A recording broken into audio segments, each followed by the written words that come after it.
ริงๆนะครับความจริงจะมาเล่นเพลงช้าครับจะมาคือปกติผมจะดูเป็นคนสนุกใช่ไหมครับแต่วันนี้จะมาเป็นอีกแบบหนึ่งนะครับเป็นคนที่จะหนุนใจคนอื่นเขาบ้างนะครับนอกจากจะสร้างความสนุกเดี๋ยวไม่ได้ฟังนะครับ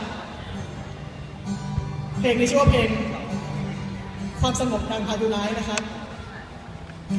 เคยร้องครับตอนชีวิตคริสเตียนศึกษาครับ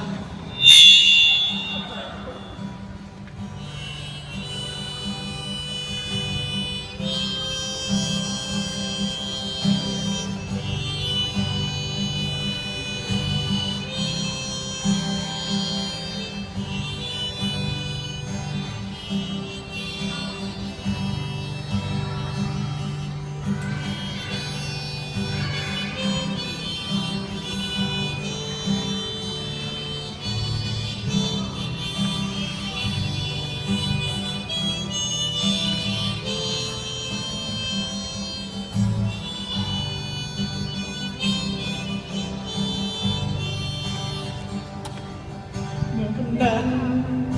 ต้องปวดร้าวรักใจ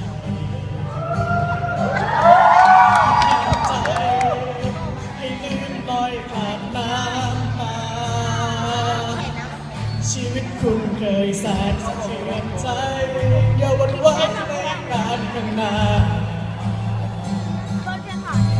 และยังมีสันติสุขรออยู่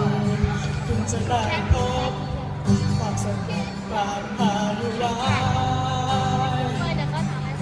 มีความหวังถึงแม้คุณกำลังท้อใจมีรักจริงที่ผ่านได้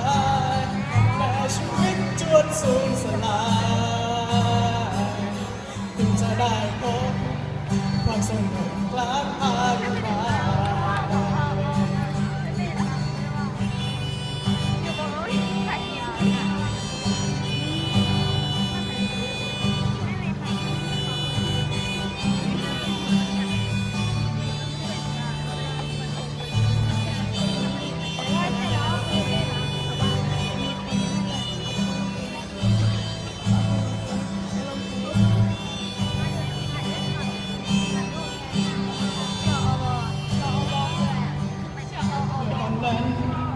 ฉันก็มีทุกร้อนเช่นกันปรารถนาสิ่งหนึ่งมาช่วยชีวิตของฉันแล้วความรักของพระองค์นั้นช่วยให้พ้นความทรมานและบันดาลให้ใจมีสันติสุขคุณจะได้พบความสงบกลางพายุร้ายมีความหวังถึงแม้คุณกำลังท้อใจมีรักจริงที่ผ่านยิ่งได้แต่ชีวิตจวนสูญสลายคุณจะได้พบความสงบกลางพายุร้ายคุณจะได้พบความสงบกลางพายุร้า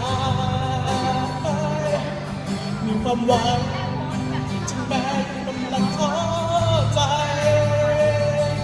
มีรักจริงที่ผ่านยิ่งได้แม้ชีวิตจวนสูญสลายคุณจะได้พบความสงบกลางพายุร้ายก็จบเพียงเท่านี้ครับ